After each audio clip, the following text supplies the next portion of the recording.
White House Chief of Staff John F. Kelly at a meeting at the Customs and Border Protection National Targeting Center in Sterling, VA, on February 2, 2018.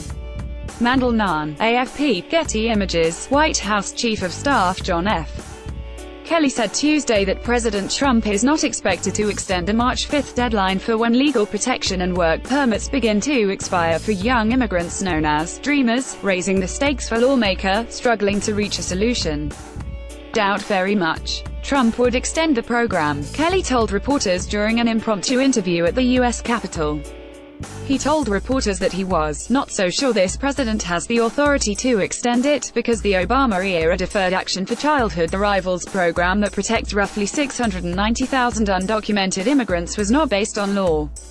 Kelly's comments come as lawmakers are trying to come up with a plan to grant permanent legal protections to dreamers and resolve other aspects of the immigration system.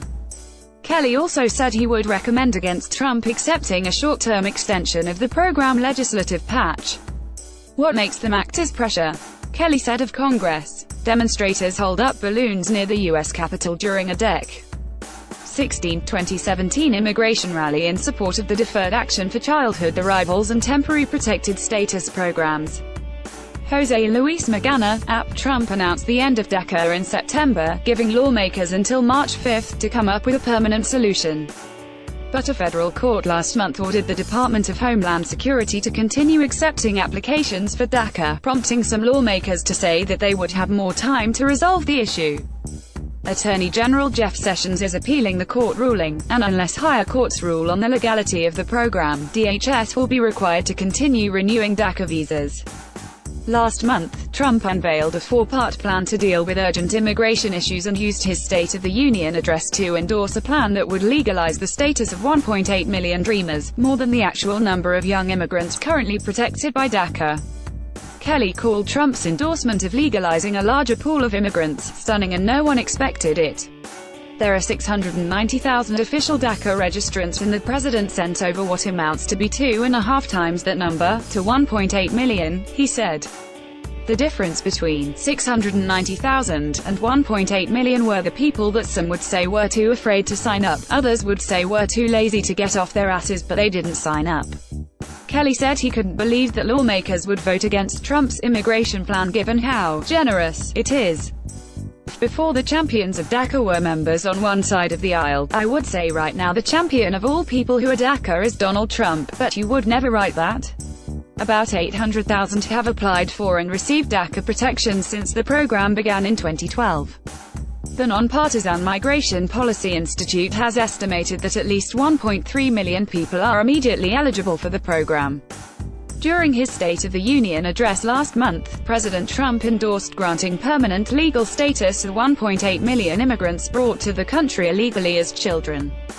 Jonathan Newton, The Washington Post. Immigration reform advocates have said in the past that many people brought to the country illegally as children did not apply for DACA because they did not meet the age or educational requirements, couldn't afford the application fees ranging from $400 to $500, or fear handing over personal information to the federal government. With talks continuing across the Capitol, the White House rejected a new plan Monday from Sens. John McCain, R. Arizona, and Christopher A. Coons, D.Del, that would grant permanent legal status to dreamers and bolster security along the U.S.-Mexico border. Trump tweeted Monday that the proposal is a total waste of time, because it doesn't immediately authorize spending the billions to build new barriers along the border. The new legislation, which was also introduced in the House last month, orders DHS to craft a comprehensive U.S.-Mexico border strategy, but stops short of authorizing the billions of dollars that Trump and conservative Republicans want for border security construction projects. The bill also does not address changes sought by Trump to curtail family-based legal migration, derided by conservatives as chain migration, an end-of-visa lottery system used by immigrants from countries that don't benefit from other visa programs. On Tuesday, Trump amplified Kelly's comments, tweeting that nearly 7 in 10 Americans support an immigration reform package that includes DACA, fully secures the border, ends chain migration. If Ds oppose this deal, they aren't serious about DACA, they just want open borders.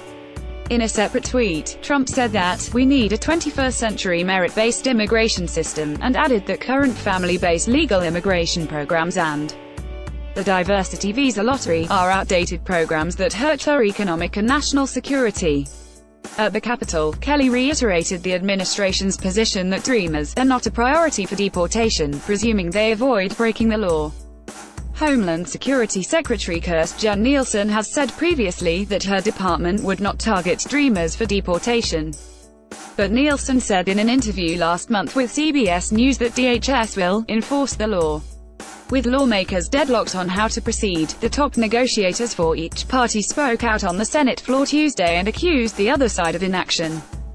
Senator Richard J. Durbin, D.L., the lead Democratic negotiator on immigration, said that his party is willing to support a broadly unpopular and partisan proposal, the wall, in exchange for a broadly popular and bipartisan proposal that would legalize the status of Dreamers. But the president will not take yes for an answer. Minutes later, Sen. John Cornyn, our text, fired back, calling Trump's plan a reasonable framework for the congressional debate. President Trump has offered a proposal. Our colleagues on the other side who don't like the proposal have not offered a counteroffer that meet the 4 pillars Trump asked for, Cornyn said. David Nakamura contributed to this report.